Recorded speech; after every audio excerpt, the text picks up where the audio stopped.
సమాధానం ప్రశ్న ఎంత సూటిగా ఉందో సమాధానం కూడా అంత సూటిగా పరమేశ్వరుడు చెప్పడం జరిగింది. యస్య దేవే పరాభక్తి యథా దేవే తథా గురౌ తస్యైతే గణితాఖ్యర్థః ప్రకాశంతే మహాత్మనః. ఎవరికి దేవుని యందు ఎలాంటి భక్తి కుదురుతుందో సాధకులకు గురువు యందు అలాంటి భక్తి కుదిరితేనే ఓ పార్వతి నేను చెప్పేటువంటి యొక్క విశేషార్థం ఆ మహనీయునికే బోధపడుతుంది. అంటే దీని అర్థం ఏమిటి? సహజంగా ప్రతి వారికి కూడా ఇంకా అధిక శాతం దేవుని యందు ఎంతో భక్తి శ్రద్ధ భయము ఇవన్నీ ఉంటున్నాయి. ఆ భక్తి శ్రద్ధలతో చేసేటువంటి యొక్క ప్రతి చిన్న కార్యం దగ్గర నుంచి పెద్ద పెద్ద యజ్ఞాలు యాగాల వరకు కూడా ఆ భక్తి శ్రద్ధలతోనే చేస్తారు. అయితే ఇక్కడ చెప్పినటువంటి విషయం అటువంటి భక్తి గురువు యందు కుదరాలి అన్నారు.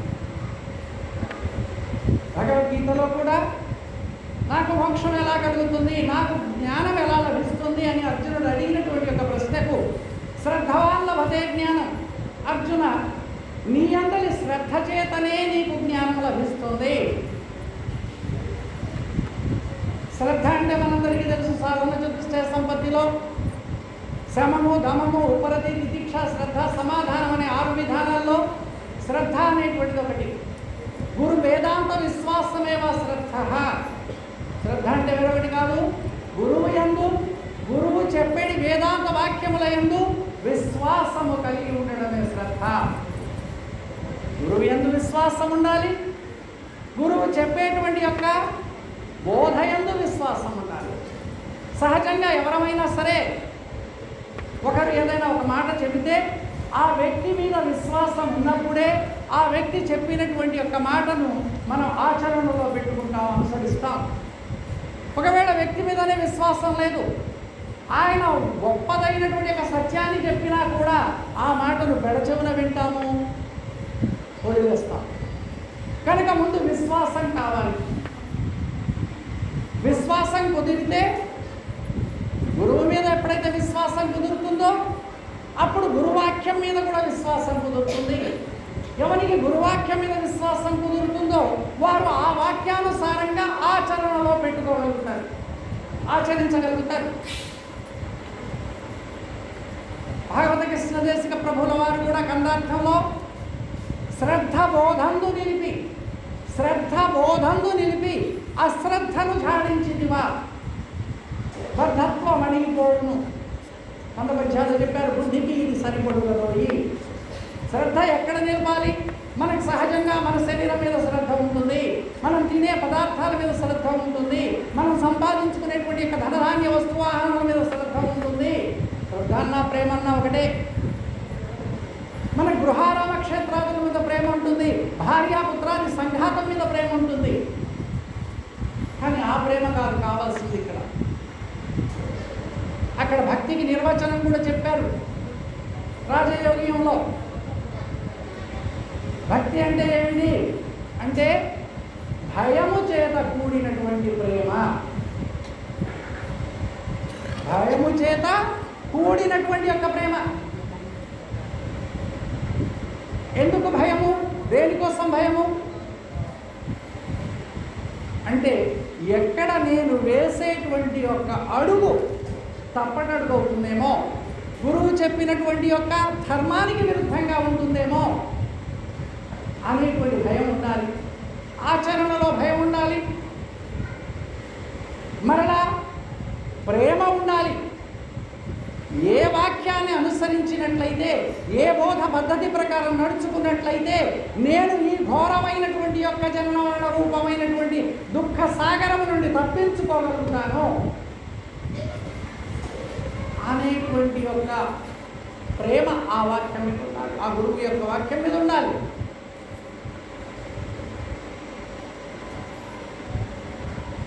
కాబట్టి శ్రద్ధ బోధందు నిలిపి నీలో ఉన్నటువంటి యొక్క అశ్రద్ధ ఏదైతే ఉందో దాన్ని ఝాడించితివా బద్ధత్వం అణిగిపోవును, అది బుద్ధికి సరిపడుతుంది, అది నీకు జన్మరహిత స్థితిని కలిగిస్తుంది. మనమందరం కూడా ఒకే ఒక లక్ష్యంతో వచ్చాం. గురువు దగ్గరికి వచ్చింది లక్ష్యం ఏమిటంటే పని లేక కాదు, వ్యర్థంగా కాలాన్ని వెళ్ళబుచ్చడం కోసం కాదు. ఇవాళ మీరందరూ వచ్చారంటే ఇంతవరకు వచ్చినా నాకు ఎంతో కొండెక్కినంత సంతోషంగా ఉంది. ఎంతో కష్టపడి వచ్చారు, భయపడలేదు. అయ్యో ఇంత వర్షంగా ఉంది కదా, ఈ వర్షంలో ఎలా పోతాము, ఇక్కడికి వచ్చిన తర్వాత మనం ఉండడానికి పడుకోవడానికి విశ్రాంతికి అవకాశం ఉంటుందో లేదో, ఎన్ని ఇబ్బందులు పడాలో అనే భయాన్ని కూడా ఆ సందేహాన్ని కూడా త్రోసిపుచ్చి ముందుకు ధీరుడై సాగి వచ్చారు, ముందుకు రాగలిగారు. ఎంతమంది వచ్చారా? 1000 మంది వచ్చారా అంటే మేము ఆశించాం 1000 మందికి తగ్గకుండా వ్యక్తులు వస్తారండి, కానీ వస్తారు. కాస్తంత వర్షం వెనకాడింది, రేపు వస్తారు, ఎల్లుండి వస్తారు. సభ 50 సంవత్సరాల నుంచి ఈ ఆరాధన కార్యక్రమాన్ని ప్రతి సంవత్సరం నేను జరుపుకుంటూ వచ్చాను. నా 17వ ఏటలోనే నేను ఈ గురుమార్గంలోకి రావడం జరిగింది. అంతకుముందు కూడా ఎప్పుడు అవకాశం దొరికితే, ఎప్పుడు చదువుకునేటప్పుడు సెలవులు దొరికితే ఆ సెలవులకు మా తండ్రి గారు కూడా నన్ను వెంట పెట్టుకొని వచ్చేవారు, నేను కూడా వారిని తోడుకొని వచ్చేవాడిని వెంట. ఆ యొక్క సేవ అప్పుడు వారి ముఖట విన్నటువంటి యొక్క బోధ నేను ఎక్కడికి వదిలిపెట్టి ఆడుకోవడానికి కూడా బయటికి వెళ్ళేవాడిని కాదు. ఇప్పుడు నాతో ఉన్నటువంటి యొక్క పిల్లలు కూడా ఉన్నారు ఇక్కడ, మా శిష్యులు. వాళ్ళు చిన్నపిల్లలు, నేను చిన్నవాడిని. బయటికి వెళ్ళి ఆడుకోవాలని నా కోసం ఎదురు చూసేవారు, కానీ నేను అసలు వదిలిపెట్టి వెళ్ళేవాడిని కాదు. వారి కదిలికల్ని, వారు చెప్పేటువంటి యొక్క విధానాల్ని, అక్కడ జరుగుతున్నటువంటి యొక్క సేవా కార్యక్రమాల్ని అన్నింటినీ కూడా ఆ చిన్నతనం నుంచే గమనించుకుంటూ వచ్చాను. అది నా పూర్వజన్మ సుకృతం కావచ్చు. అలాగే నా తండ్రి గారికి కూడా నా మీద అలాంటి యొక్క ప్రేమే ఉండేది. ఆ విధంగా 50 సంవత్సరాలు నేను పుట్టి 50 సంవత్సరాలైంది. అంటే ఈ జ్ఞాన పద్ధతిలో 50 సంవత్సరాల నుంచి కూడా నిరంతరాయంగా కార్యక్రమాన్ని జరుపుకుంటూనే వచ్చాను. ఇప్పుడు ఎంతమంది వచ్చారు అని అంటే ప్రతి నెల 10వ తారీఖు ఎంతమంది అయితే వస్తారో మనకి ఇక్కడికి ఆశ్రమానికి అంతమందే వచ్చారు. ప్రతి నెల 10వ తారీఖు ఇంత సభ జరుగుతుంది. ఆ మందిరం నిండా కూర్చుంటే జనం అది కిటకిటలాడుతూ ఉంటుంది, కానీ కళాభావం. అలా నిరంతరాయంగా వారు సేవ చేసుకుంటూ వారు ఏదైతే బోధించారో, ఏ ఆజ్ఞనైతే ఆజ్ఞాపించారో ఆ ఆజ్ఞను శిరసావహిస్తూ ఎన్నో ఒడిదుడుకుల్ని ఎదుర్కొంటూ కూడా, ఎన్నో కుటుంబ సమస్యలు ఎదుర్కొంటూ కూడా అన్నిటినీ వదిలేసి అంకిత భావంతో నడుస్తున్నాను. అది నా గురుదేవుల యొక్క ఆశీర్వచన బలం. ఈ 50 సంవత్సరాలకు గొప్ప కార్యక్రమం చేసుకోవాలి, అనేక మంది పెద్దల్ని ఆహ్వానించాలి, ఆ పెద్దలందరూ చెప్పేటువంటి యొక్క ఉపన్యాసాలను మీరు శ్రద్ధతో వినాలి. విన్నప్పుడు మీరు ఏ మార్గంలో అయితే ఉన్నారో ఆ మార్గం ఎంత గొప్పదో మీకు ఇంకా కూడా ప్రేమ దృఢత్వం కలగాలి అనేటువంటి ఒక ఉద్దేశంతోనే ఈ శ్రమ తీసుకున్నాం. మిమ్మల్ని కూడా శ్రమ పెట్టాం. ఇక సరే, ఈ కార్యక్రమం మనకు రేపు ఎల్లుండి జరుగుతూనే ఉంటుంది. కానీ ఒక్కటే మీ నుంచి కోరుకుంటుంది, చెప్పింది వినండి, పెట్టింది తినండి, ఉన్న అవకాశాన్ని వినియోగించుకోండి, అంతే. మనం చుట్టాల దగ్గరికి వెళ్తే అక్కడ మర్యాదల గురించి చూడాలి, అక్కడ రుచుల గురించి చూడాలి. మనం రుచి కోసం రాలేదు, మర్యాదల కోసం రాలేదు. మీరు అందుకోసం వచ్చారా? ఒకవేళ అందుకోసం వస్తే మీరు ఇక్కడికి రావాల్సిన అవసరం లేదు, ఇక్కడ ఉండాల్సిన అవసరం కూడా లేదు. కేవలం వచ్చింది పెద్దల యొక్క వాక్యాల్ని విని మనకు పట్టినటువంటి యొక్క మలినాన్ని వదిలించి కడిగేసుకోవడం కోసం. ఎందుకంటే మాయ సామాన్యమైనటువంటిది కాదు. మాయ తెలియరాదు, మాయ మూలము లేదు, మాయ వాయురూప మాయ మమత, మాయ వలన పుట్టే మహదహంకారముల కిలజీవ సంగాత్మలింగ అన్నారు. గాలి ఎలా ప్రవేశిస్తుందో, దీపాన్ని ఎలా ఆర్పేస్తుందో ఏమైనా కనబడుతుందా? మాయ కూడా అంతఃకరణంలో అలా కనిపించకుండానే, తెలియకుండానే ప్రవేశిస్తుంది. నాలో మాయ ప్రవేశించింది, నేను మాయకు అధీనుడనయ్యానన్న సంగతి నాకేమైనా తెలుస్తుందా? ఎవరికి తెలియరాదు, మాయ తెలియరాదు. పోనీ దానికి ఏమైనా మూలమో ఆధారమో ఏమైనా ఉందా? లేదు. మాయ తెలియరాదు, మాయ మూలము లేదు. మాయ వాయురూప మాయ మమత, అది మమత రూపంగా ప్రవేశించింది. అది ప్రేమ రూపంగా, మమత రూపంగా ప్రవేశించింది. దేని యందు మమత? ఈ దేహంపై మమత, ఈ దేహ సంబంధమైనటువంటి యొక్క గృహారామ క్షేత్రాదులపై మమత, భార్యాపుత్రాది సంఘాతంపై మమత. ఇదే కదా. ద్వేపదే బంధముక్తాయ నిర్మమేతి మమేతి చ మమేతి బధ్యతే జంతు నిర్మమేతి విముంచతే. ఐంద్రోపనిషత్తు వేదోపనిషత్తు చెప్తుంది. శ్రీరామచంద్రుడు ఆంజనేయునికి బోధించినట్లుగా చెప్పబడుతున్నటువంటి యొక్క ఈ ఉపనిషత్తు కేవలం ఆంజనేయ ద్వేపదే బంధముక్తాయ, రెండే, ఒకటి బంధము, ఒకటి ముక్తి. ఈ రెండింటి మధ్యన ఉన్నటువంటి వాడు జీవుడు. మమకారము చేత బంధింపబడతాడు, మమకారమును వదిలివేసినట్లయితే ముక్తుడవుతాడు. అంటే ఇక్కడ కారణం ఏమైంది?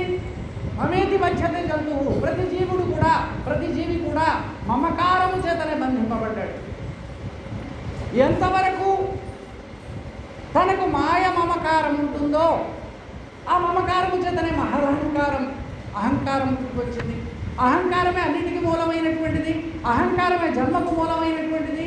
అహంకారం ఉన్నంత వరకు జన్మము తప్పదు. నువ్వు ఎన్నైనా చేయి, ఎన్ని పూజలు చేయి, పునస్కారాలు చేయి, జపాలు చేయి, తపాలు చేయి, యజ్ఞాలు చేయి, యాగాలు చేయి, క్రతువులు చేయి, ఎన్ని స్నాన శౌచాదులు చేసినప్పటికీ ప్రయోజనం ఏమి ఉండదు. అలా ఉపనిషత్తులు కూడా చెప్తున్నాయి. నానా శాస్త్రపడే లోకే నానా దేవంచ పూజనం ఆత్మజ్ఞానం వినా పార్థ సర్వకర్మ నిరర్థకం ఆచార క్రియతే కోటి దానంచ గిరికాంచనం ఆత్మతత్వం వినా నాస్తి గురుడు వినా కోటి యజ్ఞం కృతమేవ కోటి గోహాయ దానకం గజదానం సహస్రంచ ముక్తి జ్ఞానం వినానచ గర్భగీతలో చెప్పారు. నువ్వు ఎన్ని చేసినప్పటికీ శంకరాచార్యుల వారు కూడా చెప్పారు. వ్రతాన్ని దానాన్ని తపాంసి యజ్ఞ సత్యం చ తీర్థాశ్రమ కర్మయోగ స్వర్గార్థమేవ శుభధ్రువంచ జ్ఞానం ధ్రువం శాంతికరం మహాత్మం. ఇవన్నీ కూడా పుణ్యమును కలిగించి స్వర్గ సుఖములనిచ్చునేమో కానీ జీవునికి ముక్తినైతే వసంగేటువంటిది కాదు. ఇంకా మనమున్నది ముక్తి మార్గంలో కూడా కాదు, అంతవరకే ఆలోచించడం లేదు. సకల శాస్త్రములు, వేద శాస్త్ర, ఇతిహాస పురాణాలన్నీ ఎంతవరకు చెప్పినాయి అంటే నీవే బ్రహ్మే నీవు అనే వరకు చెప్పింది. ఇది సామాన్యమైనటువంటి యొక్క స్థితి కాదు, ఇది చాలా గొప్ప స్థితి. అంతవరకు వస్తే ఒక మెట్టు ఎక్కినట్టు. ఎందుకంటే వెష్టి నుంచి సమిష్టి తత్వంలో, అనేకత్వంలో నుంచి ఏకత్వంలోకి సర్వం ఖల్లిల బ్రహ్మ సకల స్వరూపమే. ఇక్కడ జడము అజడమని కానీ, నేను నీవని కానీ, దేహము ఆత్మని కానీ ఏ భేదము లేకుండా సర్వము ఏదైతే సృష్టికి మూల కారణమైనటువంటి యొక్క అఖండ చేతన బ్రహ్మం ఉన్నాడో ఏకమేవ ద్వితీయం బ్రహ్మ నిర్వేదం దశమస్కందం మొదటి వాక్యం చాంద్రోపనిషత్తు ఏదైతే చెప్పిందో ఈ సమస్తము కూడా బ్రహ్మస్వరూపమే. ఇక్కడ శాశ్వతం అశాశ్వతం అనేటువంటిది లేదు. శాశ్వతం దాని రూపమే, అశాశ్వతము దాని రూపమే. రెండు వేరు కాదు, భిన్నములు కాదు. కనుక ఏకమేవ ద్వితీయం బ్రహ్మ అని అక్కడ చాంద్రోపనిషత్తు చెప్పింది. ఆ ముందు ఆ యొక్క ద్వైత స్థితి నుంచి అద్వైత స్థితికి రాగలిగితే, అనేకత్వం నుంచి ఏకత్వానికి రాగలిగితే ఒక మెట్టు ఎక్కినట్టు. అది వాటికి సామాన్యంగా వస్తుందా? రాదు. ఏదో ఉట్టి మాటలు ఎన్ని చెప్పుకున్నా కూడా ఆ ఏకత్వ స్థితి రాదు, ఆ సమభావం రాదు. అందుకే సాధన చతుష్టయ సంపత్తిలో కూడా మొదటి సాధనలో నిత్యానిత్య వస్తు వివేకం చెప్పినటువంటి దానిలో మమాత్మ సర్వభూతాత్మ, నా ఆత్మయే సకల భూతముల ఎందున్నది, సకల భూతముల ఎందున్నటువంటి ఆత్మయే నాలో ఉన్నది. కనుక సర్వులు సకల జీవులు కూడా ఒకే ఆత్మస్వరూపము అని ఏ ప్రాణి ఎందు ద్వేషబుద్ధి నుంచకుండా ప్రేమ భావం కలిగి ఉండడం. ప్రవక్తలు చెప్పిన, అవతారమూర్తులు చెప్పిన, ముందు చెప్పినటువంటి ఒక విషయం ఏమిటంటే సర్వులపై ప్రేమ కలిగి ఉండాలి. సర్వ మానవులపై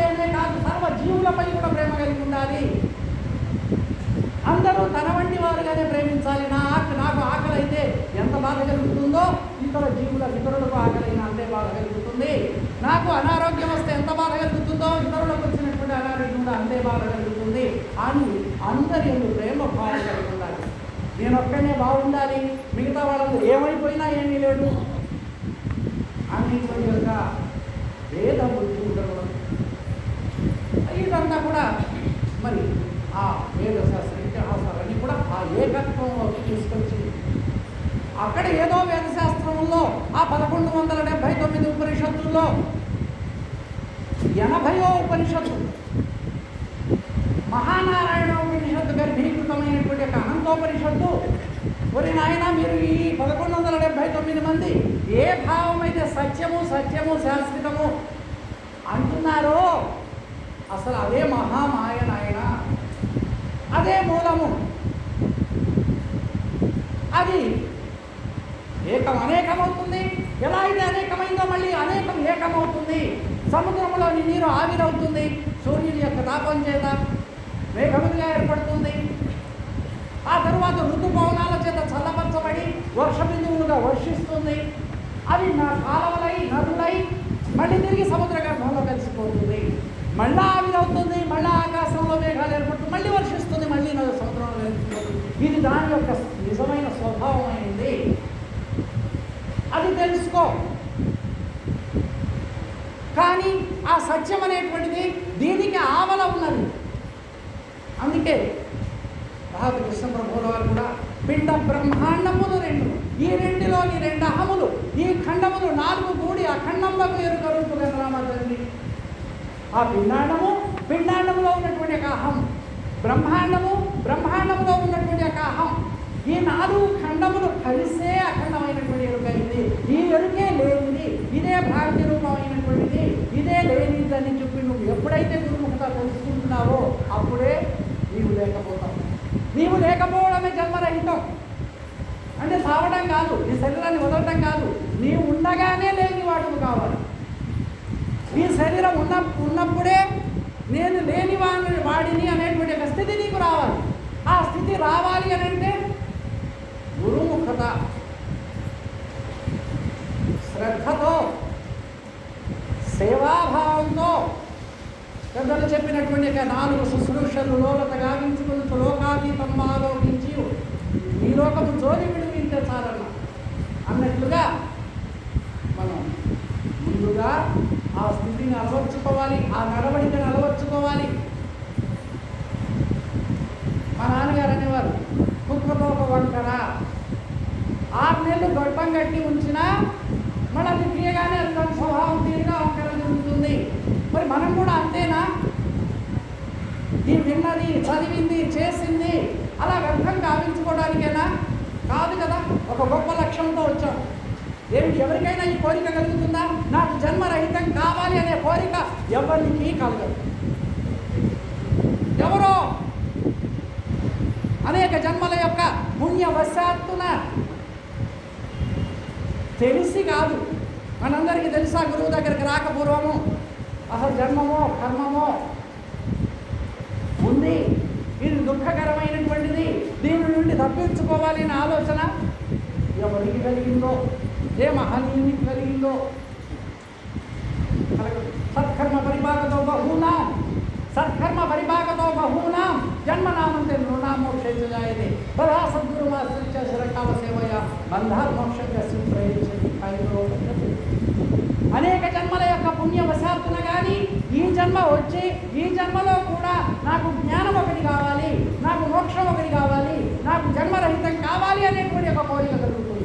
ఆ కోరిక కలగడానికి అనేక జన్మల యొక్క పుణ్యవశాత్తున అయితేనే కానీ ఆ కోరిక రాదు, లేకపోతే రాదు. అటువంటి యొక్క పుణ్యము సుడిగాలి కనుక అక్కడ ఉన్నటువంటి చెత్తా చెదారం అంతా వచ్చి ఇక్కడ పడినట్టుగా ఆ పూర్వపుణ్యం నెట్టు వచ్చి గురువు పాదముల చెంత పడేస్తుంది. అది కూడా గురువులు అనేకులు ఉన్నారు, చెప్తారు మహానుభావులు, రేపు ఎల్లుండి అంతా కూడా ఈ బోధలే చెప్తారు. కానీ ఉన్నది ఉన్నట్లుగా, లేనిది లేనట్లుగా ఆ పరిపూర్ణమైనటువంటి యొక్క బోధ స్థితి లక్షణాన్ని బోధించేటువంటి యొక్క గురువు సద్గురువు అంటారా. అటువంటి యొక్క సద్గురుని యొక్క ఆశ్రయం లభించడం అనేటువంటిది ఎంతో విశేషమైనటువంటి. అటువంటి యొక్క పుణ్యం చేత ఇక్కడికి వచ్చాము. ఇప్పుడు చేయవలసింది ఏమిటి? ఏ పుణ్యం వలన మనకు ఈ ఫలం లభించిందో ఆ ఫలాన్ని వ్యర్థం చేసుకోకుండా ఉండాలి. మళ్ళా మాయ ఆవరించకుండా, మళ్ళీ భ్రాంతిలో పడకుండా ఏ స్థితినైతే గురువు బోధించాడో ఆ స్థితిలో నిలవాలి. ఏ స్థితి చెప్పాడు గురువు గారు? ఉన్న స్థిత, లేని స్థిత? లేని స్థితి, ఉన్న స్థితి కాదు.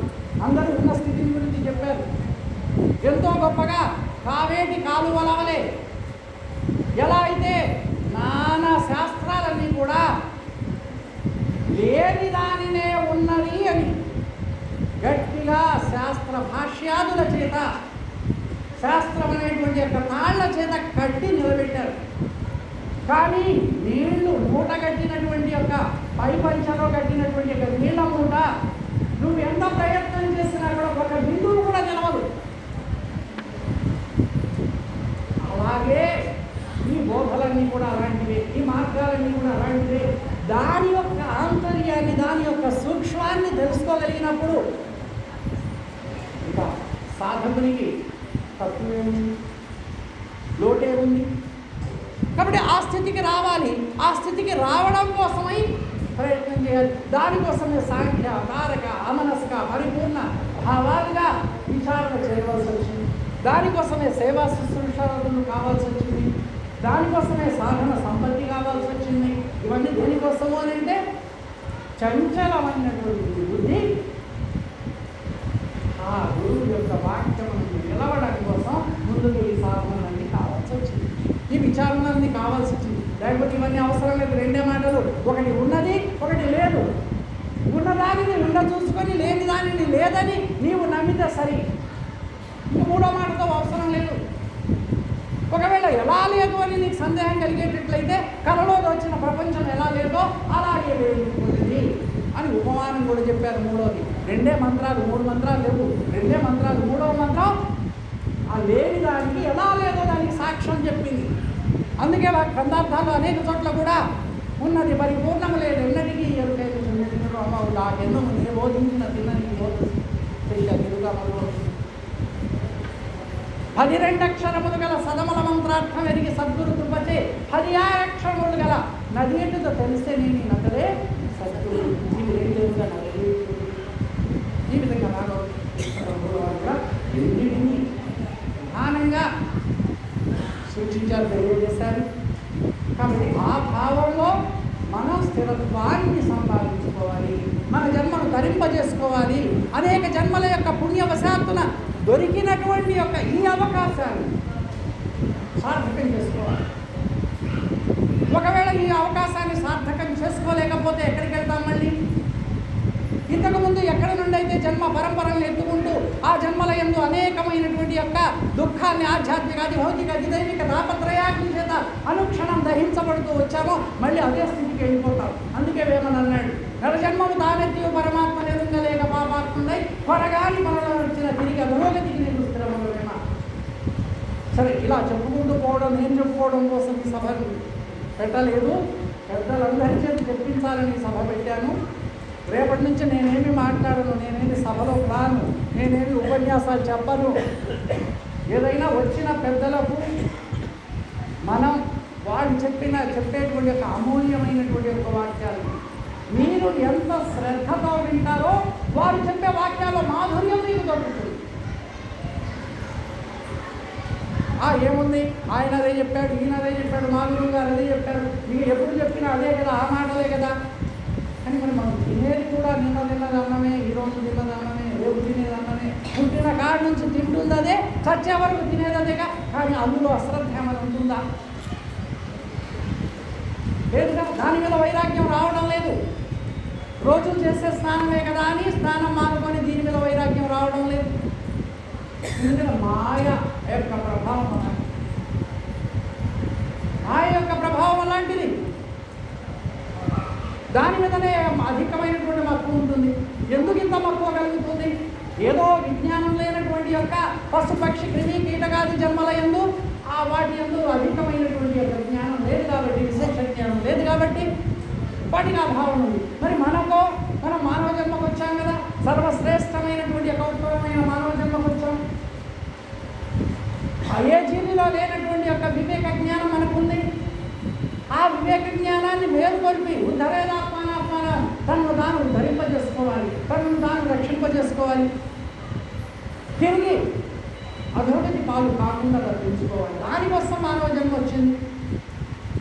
ఉద్దిష్ట జాగ్రత్త ప్రాప్య వరాన్ని బోధత క్షురస్య ధారా విస్తా దురస్య దుర్గంబలంలో వదంతి పఠోపనిషత్తు యమధర్మరాజు నచికేతునికి బోధించినట్టుగా చెప్పబడుతుంది. ఉద్దిష్ట జాగ్రత్త అజ్ఞానం అనే చీకటిలో నిలుస్తున్నటువంటి జనులారా లేవండి, మీరు జాగ్రత్తలు పొందండి. ఈ జ్ఞానము పట్టాకు అమర్చిన కత్తుల మీద నడవడం ఎంత కష్టంగా ఉంటుందో అంతకంటే కూడా కష్టంగా ఉంటుంది. పదునైన మంగలి కత్తి కొన మీద నడవడం ఎంత దుర్లభమో అంతకంటే కష్టంగా ఉంటుంది. కాబట్టి బహుజాగ్రత్త వహించాలి. ఏ క్షణానైనా మాయను ఆవరిస్తుంది. ఎంతటి యొక్క విద్వాంసుని మనస్సు సహితము బలవత్తరముగా విషయములపైకి లాగివేయబడుతుందో అని భగవద్గీతలో కృష్ణ భగవానుడు బోధించారు. ఎంతటి విద్వాంసుని యొక్క మనస్సు అంటే విచారణాపరుడైనటువంటి యొక్క వారి మనస్సును కూడా బలవత్తరముగా విషయముల వైపు లాక్కొనిపెడుతుంది. అసలు విచారించినటువంటి వారి సంగతి ఇక్కడ తీసుకోలేదు. ఎంతటి విద్వాంసుడు అంటే విచారణాపరుడైనటువంటి యొక్క సాధకుని మనస్సును కూడా మాయాగా లాక్కొని పెడుతుంది. ఎందుకు? జన్మల నుండి అలవాటు పడి వచ్చింది కదా. దృఢ భావనయా త్యక్తా పూర్వాపర విచారణం యథాజ్ఞానం పదార్థస్య వాసన సా ప్రకీర్తిత. అనేక జన్మల నుండి అలవాటు పడి వచ్చినటువంటి యొక్క ఈ మిథ్యా సంసార వాసన ఈ జన్మకు వచ్చిన తర్వాత కూడా హృదయమునందు ఘనీభవించి ఉండడం వలన, చిహ్నితమై ఉండడం వల్ల ముందు ఏదియో వెనక ఏదియో అసలు ఈ జన్మకు నేను ఎందుకు వచ్చాను, నేను ఇప్పుడు ఏం చేస్తున్నాను, ఏం చేయడం కోసం ఈ జన్మకు వచ్చాను, కేవలం ఆ గత జన్మలో పశు పక్షి క్రిమి కీటకాదుల వలె అలాగే ఆకలి తీర్చుకుంటూ దప్పిక తీర్చుకుంటూ నిద్రాభోగములను అనుభవిస్తూ కొంతకాలం జీవించి ఆ తర్వాత మరణించి పోవడం కోసమే నేను వచ్చాను జన్మకు, లేక అంతకంటే విశేషమైనటువంటి యొక్క పని కోసమై విశేషమైనటువంటి లక్ష్యం కోసమై ఈ జన్మకు వచ్చానా? ఈ ప్రశ్న వేసుకో. మనమే ఆకలి తీర్చుకుంటున్నామా? పశువులు పక్షులు క్రిమి కీటకాదులు ఆకలి తెచ్చుకోవడం లేదా? అవి కూడా నిద్రా దప్పిక పొందడం లేదా, పెంచుకోవడం లేదా? అవి కూడా విషయ భోగాన్ని అనుభవించడం లేదా? అది పిల్లల్ని కనడం లేదా, పెంచుకోవడం లేదా? ఈ ధర్మాలన్నీ సమస్త జీవులకు సమానమైనటువంటివి. కానీ దీనికోసం మానవుడు రాలేదు, మానవ జన్మ రాలేదు. తాను నేర్కొని తను ధరింపజేసుకోవడం కోసం వచ్చాడు. మనందరం కూడా అలాగే వచ్చాం. మీరే కాదు, నేను కూడా అలాగే వచ్చాను. అందరం అలాగే వచ్చాం. కాబట్టి ఎవరికి వారు మేలుకోగానే ఉండాలి. ఎవరు మేలుకుంటారో వాళ్ళు ధరింపబడతారు, ఎవరు మేలుకోలేరు వాళ్ళు అధోగతి పాలవుతారు. జై సద్గురు మహారాజ్. సరే, అందరికీ జై గురు. మరిన్ని ఆధ్యాత్మిక రహస్యాల కోసం అచల బోధ, ఆత్మబోధ, భగవద్గీత, అలాగే పండుగల్లో దాగిన అర్థాలు, అంతరార్థాల కోసం మరియు యోగము, ధ్యానము మొదలైన అనేక ఆధ్యాత్మిక తెలుగు ప్రవచనాల కోసం క్రింద ఉన్నటువంటి రెడ్ కలర్ సబ్స్క్రైబ్ బటన్ను క్లిక్ చేయండి. అలాగే ప్రక్కనే ఉన్నటువంటి గంట సింబల్ను నొక్కండి. అలాగే ఈ వీడియో మీకు నచ్చినట్లయితే లైక్ చేయండి మరియు షేర్ చేయండి.